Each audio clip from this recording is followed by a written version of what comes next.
Dahil madalas na ang pagpunta namin sa north, napagpasyahan namin ni Nicole na pumunta naman sa bandang south. Ito yung unang beses na pumunta kami sa lugar na to na magkasama.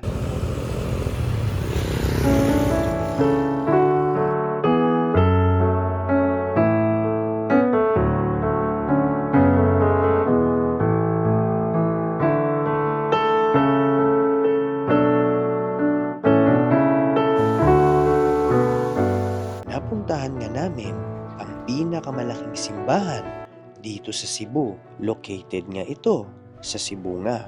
Kilalang kilala ang simbahan na to sa pangalan na Simala. Masaya kaming dalawa dahil napupuntahan na namin ang lugar na to nang kami-kami lang, dahil ang huling punta ni Nicole dito 6 na taong gulang pa lang siya, at ako naman ang huling punta ko dito 15 taong gulang pa lang ako. Nakakatuwa lang dahil nakakapunta na kami sa lugar na to na hindi kami nahihirapan sa transportasyon, at kinabukasan naligo kami ng dagat dahil birthday ng tatay ko. Pero bago natin ipagpatuloy, balikan natin ang simula.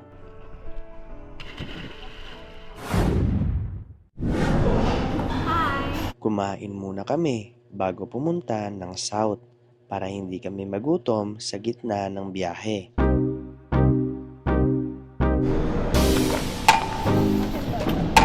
Tignan mo guys, first time galing ko no.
Pupunta kami doon sa Simala, isa sa pinakamalaking church dito sa Cebu.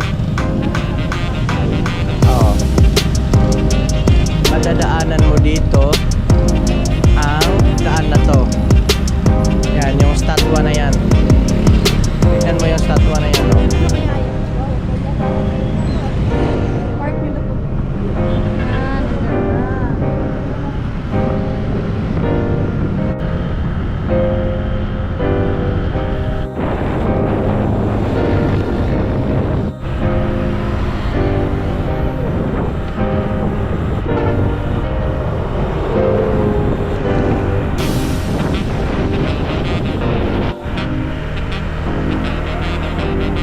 Pahinga muna kami saglit dito dahil sobrang uhaw na namin at sobrang init. Sanitary. Naman kami ng buhok. Asa di dapit Simala te? Simbahan. Simbahan, mama. Simbahan si Simbahan taras ubos niya mama. Simala. Nya asa mo gitudlo? Ara, adto ra ubos. Ubos. Ya, ang pangalan dito te sa pinaka main. Search lang ang monastery. Ang monastery. Ang monastery ang pinaka main. Sanctuary. Mo to no? Or pan po dira po nga. Mama Mary. Mag-research. Ang buko muna kami. Matamis ng sabaw ng buko no? Buka oh. Sige lang. Sige lang si Nicole guys. So yan guys, akala namin naligaw na kami, pero ang totoo, ako lang pala yung niligawan ni Nicole. Bakit mo ako niligawan? Di naman yan pwede. Joke lang. Pakita mo yung buko mo. Ito. Inom ka. Painumin mo rin ako ha. Ayoko. Painumin mo ko. Oh, yan.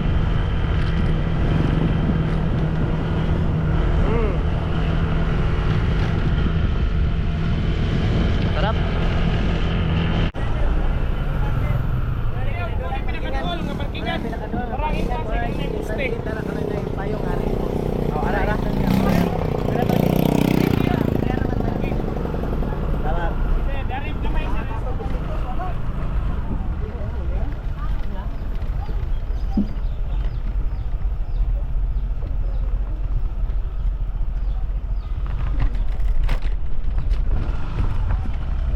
Yan, nalagay namin dito yung sabaw ng buko.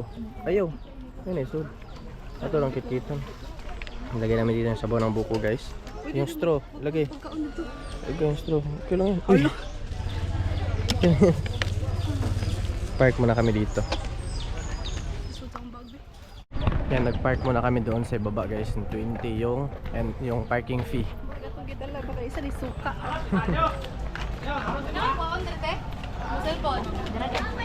Kapag ba tira mga dahil ng lamisa ko na yun.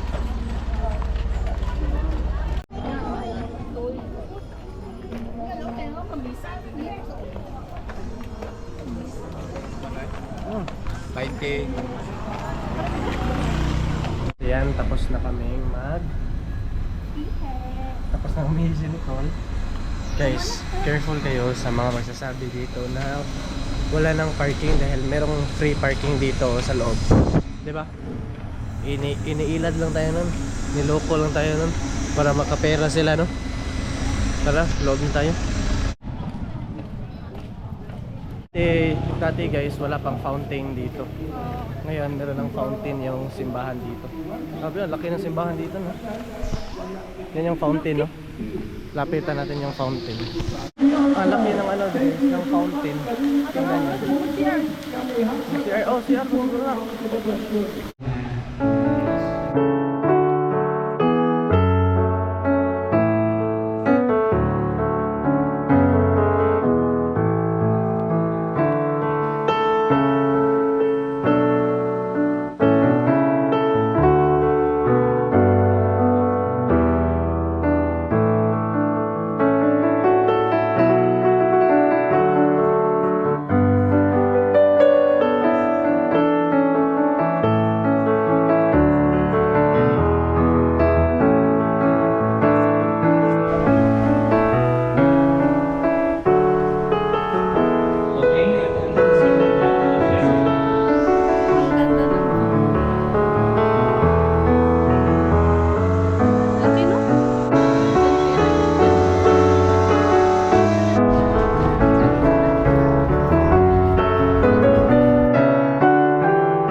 Gusto ko yung chicharon, eh. Ito. Naman eh.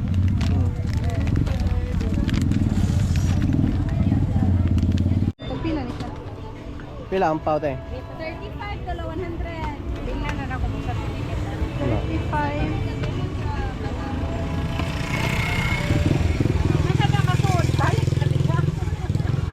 So yan, alis na kami. Nakabili na kami ng ampaw. Tsaka ito. Tsaka chicharon. Daan tayo sa ano. Doon. So yan guys, dadaan kami sa car para bumili ng chicharon. Yay! Talon pa. Yan. Thank you. Pumunta kami dito guys para alam namin yung lugar dito. No? Nakapunta ako nito, mga ano pa ako. Ilang taon ka? 5, 5 taon ka? 5, 6, parang ganyan. Sabi, ang tagal na. Oh, tagal na talaga. Ilang taon Mas ako? matagal pa. 21. 21 ako. 15 years ago. Di ba? Ang tagal, di ba? 21 ka na, 15 years ago. Punta ka. Yung bag mo, ilagay mo dito. Ayoko. Sige mo lang. At ngayon, pauwi na kami. Kasi medyo madilim na Ang gabi. ang panahon. Time check. Alas 6 na ng 6:20 na ng Hapon. hapon. Pinakain pa ko ng buko. Dessert namin guys buko. Hindi kami magdi-dessert ng mga unhealthy. Sometimes lang, di ba? Ang goal namin na yung dessert na namin always yung mga healthy. Yung gagawin naming bisyo yung mga healthy na, di ba? Yung kayo healthy na healthy na yung gagawin naming bisyo guys. Mahaba ng daan, no? Kung meron kayong gustong tao na dalhin sa isang lugar, huwag mo sila dalhin agad-agad na hindi ka pa nakapunta. Ikaw muna bago sila. Kasi kung ikaw nga mismo hindi ka pa nakapunta, paano mo sila madadala doon kung ikaw nga mismo hindi pa nakapunta? Ikaw muna. Parang kung gusto mong turuan silang lumangoy, dapat ikaw muna, marunong ka munang lumangoy bago mo sila maturuan. Kung gusto mo silang dalhin, gusto mo silang maging mayaman, dapat ikaw muna, mayaman ka muna bago sila. Kasi paano mo ituturo isang bagay na hindi mo nga mismo nagawa? So yan lang. Habang nagbibiyahe kami dito, kausap namin kayo. Yan, nandito na kami sa merkado.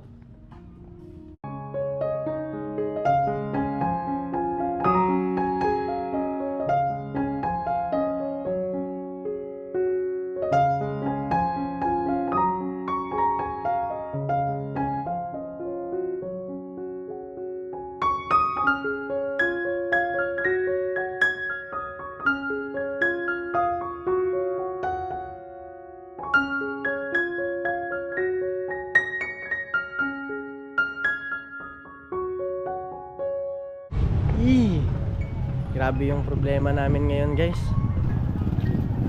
Share namin sa inyo ha. Meron kaming isang Facebook page. May 300,000 followers, 'di ba? Oo. Nagka-problema, Unang na-hack page natin. unang page namin sa Facebook, na-hack siya. Nung na-hack siya, pina-recover namin, nagbayad kami 9,500. Na-recover naman siya. Pero apektado pa yung monetization. Hindi pa nabalik yung monetization, pero yung recommend pa rin siya sa maraming tao. Nag-million views pa rin siya, di ba? Oh, pero wala na. Pero walang sahod. Wala nang halaga yun. Wala nang sahod. Upload lang kami doon, pero hindi na namin finofokusan. Pangalawang page ginawa namin na may 100,000 followers na. 3 months namin yung trinabaho, 3 months namin yung hinintay yung sahod noon. Tapos sinet up namin. Tapos ngayon biglang na suspended. Grabe talaga. As in, Wala pa kami nakasahod dun. Hindi pa kami nakasahod doon.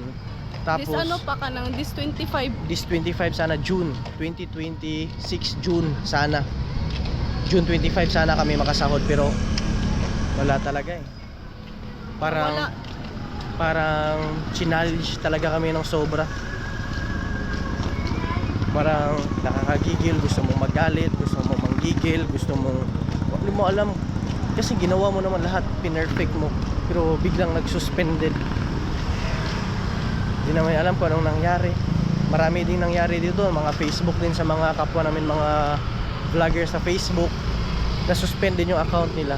Ang nakakainis lang, wala kaming nilabag na violation, wala kaming nilabag na law, diba? Pero nagkaganon, yun yung masakit. Kaya siguro as of now, mag-focus na lang kami sa aming business, sa may negosyo ni Nicole. Magbibenta na lang kami doon sa page namin. Tapos meron kaming affiliate sa TikTok, yun na, doon na lang kami mag-focus. Kasi hindi maapektado yung ano eh, yung TikTok namin eh. Pero kung tuloy-tuloy pa rin yun, na kung i-connect ni Meta si TikTok, doon na problema. Wala talagang vloggers Pilipinas. Siguro marami na sigurong vlogger kaya ginanon. Oo. Diba? Kasi dati walang problema kasi wala naman masyado eh. Pero ngayon, dahil sobrang dami na, kaya nagkaganon, diba? Kaya guys, pag-pray nyo lang kami na lumakas pa yung loob namin para pagpatuloy namin lahat-lahat ng mga pangarap namin sa buhay para sa aming pamilya. Kahit maraming problema, tuloy pa rin, dasal pa rin sa Panginoon. Hindi pa rin kami mawawala ng pag-asa sa Panginoon guys, na magkakaano ulit kami, magkakaroon kami ng panibagong source of income. Kasi pag may nawala, mayroong magandang kapalit. Kaya pag nawala man yung ibang source of income namin, sige lang, pray lang namin. God's plan is better than our plan. Kaya may plano ang Diyos sa ating lahat. Kaya tuloy lang, kain muna kami. Kain na tayo.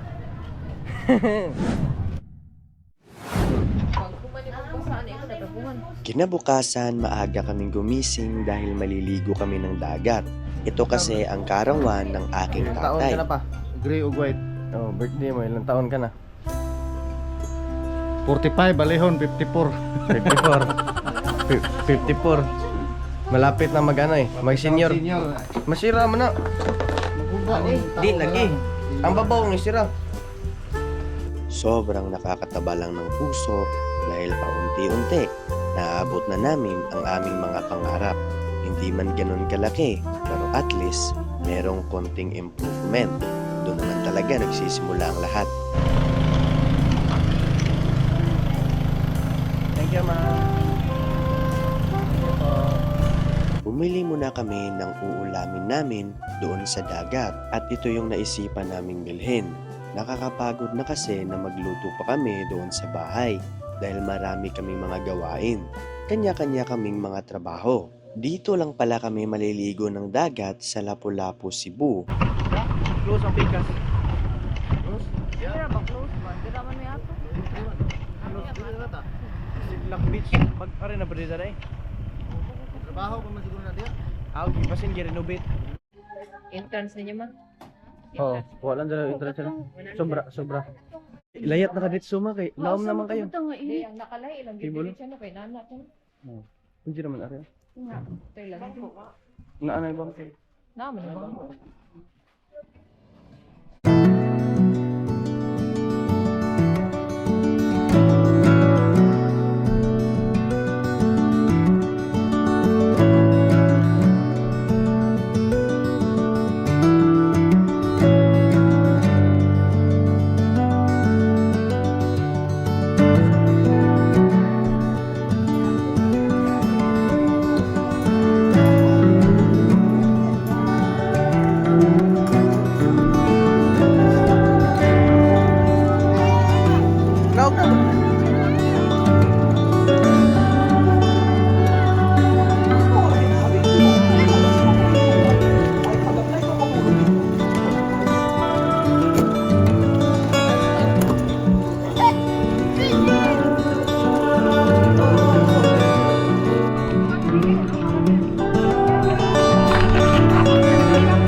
Balik. Saan ka na anak ba?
Kaundan kay gutom.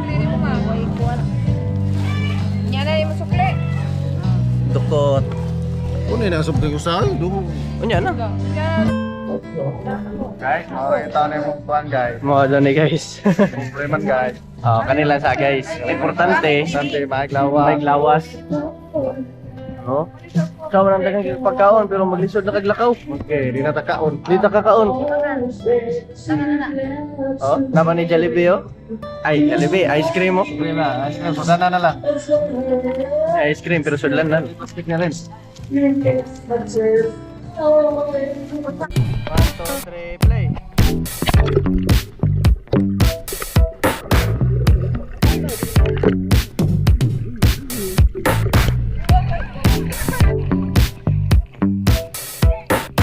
Iisa mong tiil, nakalangoy na ka.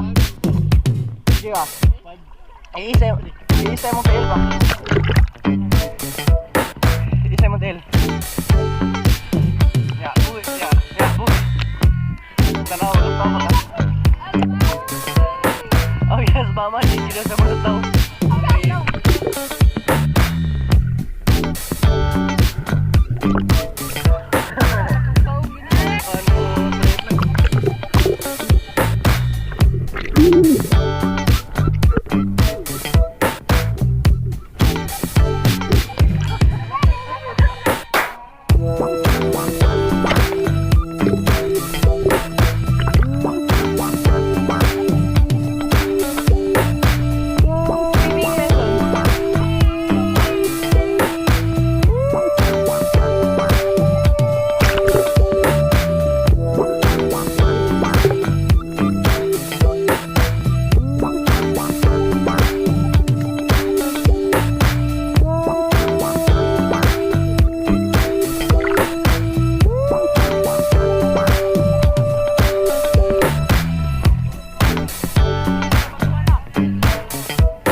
Ari, tinaw na kayo, mura nag-swimming pool kayo.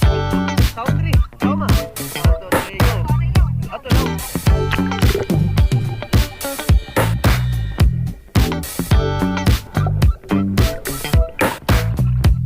So ngayon guys, pauwi na kami. Tapos na kaming maligo. Tapos na yung birthday celebration wrap up. Ituloy ito sa bahay. Sa bahay ang tuloy ng kantahan. Tuloy ang kantahan sa bahay.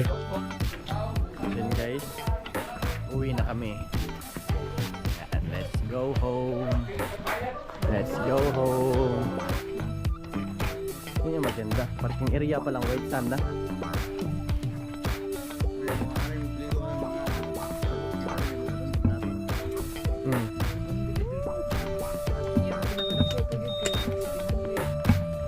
Delay, pinakadako.